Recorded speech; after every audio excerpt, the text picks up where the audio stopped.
जी भैया नमस्कार। हम आगे ही भोजपुरी कलाकार RDX यादव सचिन आज गया जिला के चंदौती प्रखंड के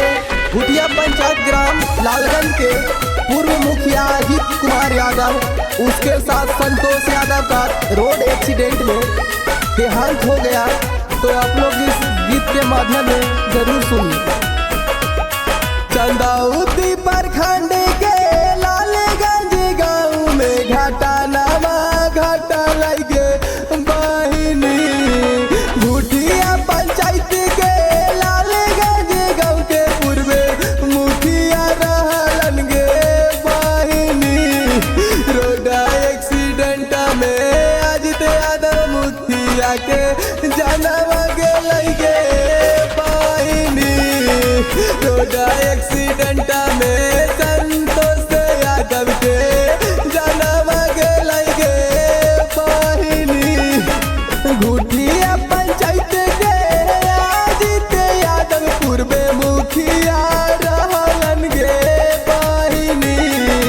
रोड एक्सीडेंट में पूर्व मुखिया अजित यादव जनम गवैलन गे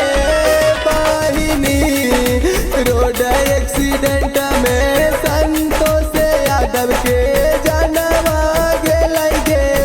बहिनी रोड एक्सीडेंट में संतोष यादव के Magahi music by Kumar brother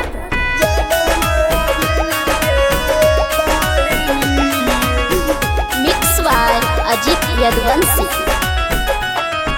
सियासरन Yadav के पुत्र पूर्व मुखिया अजित यादव रहलन गे बहिनी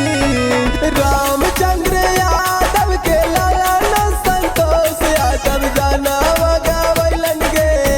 बहिनी रोड एक्सीडेंट में मुखिया अजित यादव जनम